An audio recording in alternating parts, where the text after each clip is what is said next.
আজকে আমি আপনাদেরকে কোরিয়ান স্টাইলে পটেটো মাশরুম বানিয়ে দেখাবো।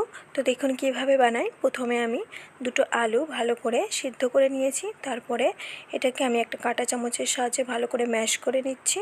আপনাদের কাছে ম্যাশার থাকলে সেটা দিয়েই ভালো করে ম্যাশ করে নেবেন, যাতে আলুতে একটাও না দানা থাকে, সেইভাবে ম্যাশ করতে হবে। তারপরে এর মধ্যে আমি দিয়ে দিচ্ছি 3 চামচ মতো কর্নফ্লাওয়ার।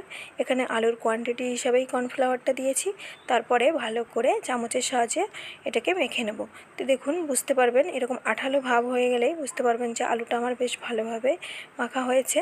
এবারে হাতে তেল মেখে আমি এইভাবে গোলা পাকিয়ে নেব। তারপর একটা বোতল দিয়ে চেপে আমি মাশরুমের আকার দিয়ে নেব। তো দেখুন মাশরুমগুলো একটা একটা করে বানিয়ে আমি সাজিয়ে রেখে দিয়েছি। এবারে এটাকে ভালো করে সিদ্ধ করে নেওয়ার পালা। তো তার কড়াইতে দিয়ে দিয়েছি আমি গরম জল।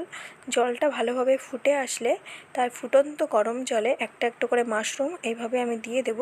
আর এটাকে 3 থেকে 4 মিনিট মতো সিদ্ধ করে নেব।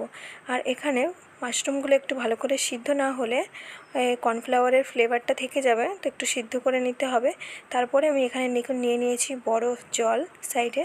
এইভাবে মাশরুমগুলো সিদ্ধ হয়ে গেলে বরফ জলে আমি এটাকে 2 থেকে 3 মিনিট মতো রেখে দেব। আবারও ছাঁকনির সাহায্যে ছেঁকে আমি মাশরুমগুলো একটা প্লেটে তুলে নেব। এইভাবে আমি সমস্ত মাশরুমগুলো সিদ্ধ করে নিয়েছি। তারপরে এগুলো ফ্রাই করার পালা। তো এবার দেখুন কড়াইতে দিয়ে দেবো আমি এখানে তেল।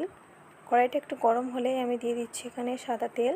তেলটা গরম হলে এর মধ্যে আমি দিয়ে দিচ্ছি 1 চামচ রসুন কুচি।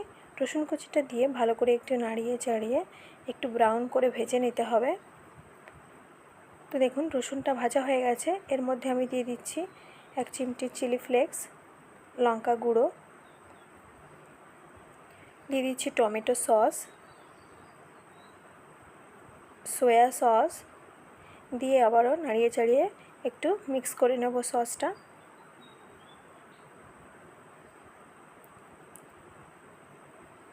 এবারে এর মধ্যে দিয়ে দিচ্ছি স্বাদ মতো নুন। নুনটা দিয়ে আবার একটু নাড়িয়ে চাড়িয়ে যে সিদ্ধ করে রেখেছিলাম পটেটো মাশরুমগুলো, সেগুলোও আমি এর মধ্যে দিয়ে দেব। দিয়ে ভালো করে একটু নাড়িয়ে চাড়িয়ে নেব। নাড়িয়ে চাড়িয়ে 3 থেকে 4 মিনিট মতোই মাশরুমগুলো ভাজলেই হয়ে যাবে।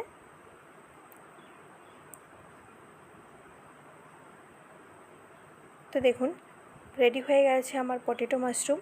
এই রেসিপিটা একটা কোরিয়ান স্টাইলের রেসিপি, যেটা কিনা আপনারা নুডলস বানিয়েও খেতে পারেন বা অন্য কোনো আকারও দিতে পারেন মাশরুমগুলো।